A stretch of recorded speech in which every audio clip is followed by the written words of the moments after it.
Business Club de France des entrepreneurs avec Michel Picot. Bienvenue dans cette émission spéciale du Business Club de France des entrepreneurs. Le sujet du moment, faites des économies d'électricité ou d'eau tout en préservant notre environnement. Mais comment en est-on arrivé là ? Alors que dans nos territoires, de nombreux projets, voire initiatives, voire réalisations concrètes existent et démontrent que nous sommes déjà capables, avec des solutions nouvelles ou existantes, de gérer mieux l'énergie dans notre pays. Et si les bonnes pratiques des uns pouvaient devenir de bonnes pratiques pour les autres et ainsi peut-être, grâce à nos PME dans nos territoires, relever ensemble un défi national. Quelques exemples dans nos territoires, c'est parti. Pour commencer, nous partons à Pleuville en Charente, où la SCOP STPR, spécialisée notamment dans les travaux publics, est parvenue à développer une solution de gestion de l'électricité photovoltaïque en autoconsommation. Un reportage de cette image. Installé au cœur d'Esther, Pôle ENR rayonne largement en Nouvelle-Aquitaine. Accompagné par Smart Grid, nous voici sur le site d'une SCOP des travaux publics qui a pris en compte sa consommation d'énergie. On s'auto-force à penser aux énergies renouvelables et à améliorer notre bilan. Alors ça a toujours été un peu dans notre ADN depuis que j'ai pris la gestion de l'entreprise, c'est-à-dire que quand on a créé ce dépôt-là il y a maintenant 12 ans, on a mis des cuves de récupération d'eau de pluie pour laver le matériel, on a mis des premiers panneaux pour le ballon d'eau chaude, pour les douches et les lavabos. Et ça, c'est pour le point de départ. Aujourd'hui, à l'arrivée, une véritable centrale photovoltaïque. Oui, c'est un local technique qui est consacré à la fois au photovoltaïque et au stockage. Et l'énergie, elle arrive des modules solaires jusqu'à cet onduleur, où il transforme le courant continu en courant alternatif. Et quand on a une production qui est supérieure à la consommation, il y a un petit ordinateur qui le détecte dans le tableau général électrique et qui envoie l'ordre de stocker l'énergie pour plus tard. C'est ce qui se fait dans cette partie de l'installation. Sur ce site, donc 23 kg en toiture de panneaux solaires, un onduleur de 20 kg, du stockage, 48 kg de stockage, 3 bornes de charge de voitures qui pourra évoluer au fil des années vers plus de voitures électriques. Peut-être le bâtiment s'agrandira, remettre des panneaux, il n'y a aucun souci, c'est évolutif. Alors ici, nous pouvons stocker 48 kWh d'énergie électrique. Chaque module de batterie, il fait 4,8 kWh. Et à l'intérieur de chaque module, il y a 14 cellules, 14 petites batteries qui sont regroupées entre elles. Qu'est-ce que ça donne comme autonomie à l'entreprise, une réserve comme celle-là ? Ça dépend. ça dépend des moments de l'année. Il y a des journées d'été où l'entreprise vit en totale autonomie, enfin même plusieurs journées de l'été où l'entreprise ne demande pas 1 kWh au réseau public de distribution. Il y a des jours très nuageux de l'hiver où le stockage va apporter une autonomie de 2-3 heures supplémentaires après le coucher du soleil. Donc c'est variable en fonction de la saison. Parce que forcément on produit plus d'énergie l'été que l'hiver et c'est variable en fonction de la consommation d'énergie du site. Et il y a certains moments de l'année où on allume plus d'appareils sur le site que d'autres. À Chavelot, dans les Vosges, le transporteur MGE a inauguré sa station HVO, comprenait huile végétale hydrotraitée. C'est un biocarburant fabriqué à partir de déchets comme la graisse animale ou encore l'huile de cuisson et qui émet environ 80% de CO2 de moins que le diesel classique. C'est la première grande étape dans la stratégie de décarbonation du groupe MGE qui a investi pour cela 50 millions d'euros et qui va continuer de le faire jusqu'en 2028. Un reportage de Vosges TV. Le traditionnel ruban est un premier plein, beaucoup moins traditionnel pour le coup, mais parfait pour illustrer l'inauguration de cette station chez le transporteur MGE à Chavelot ce jeudi matin.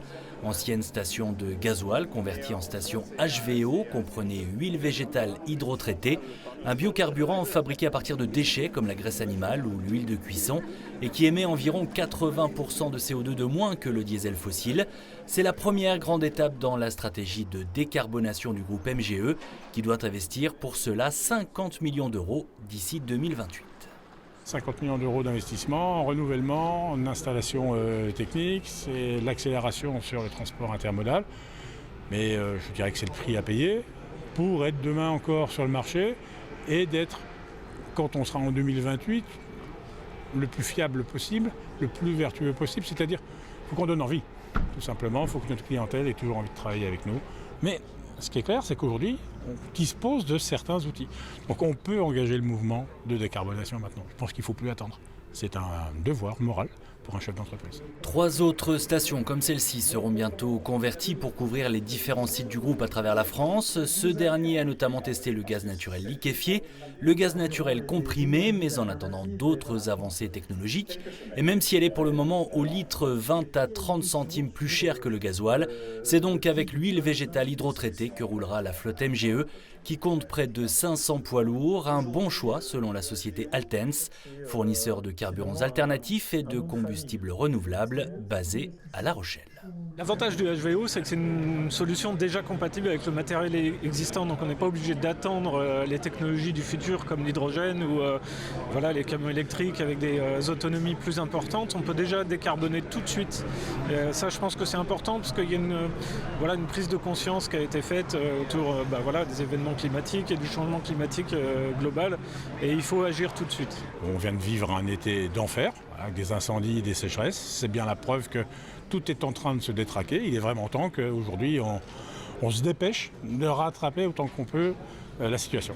Si les eurodéputés ont voté cette année l'interdiction des voitures neuves à moteur thermique dès 2035, le groupe MGE anticipe ici de futures directives pour les poids lourds.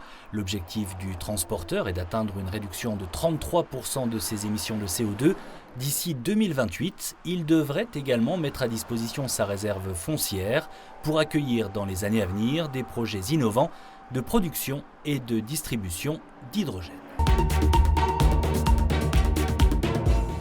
Alors on a parlé d'électricité et de gaz, parlons de l'eau. Alors que la France vient de vivre la plus importante période de sécheresse de son histoire, un rapport public publié en juillet dernier fait polémique. Selon ce dernier, en moyenne 20%, même si ce chiffre semble un peu faible, on va dire 20% de l'eau potable est perdue.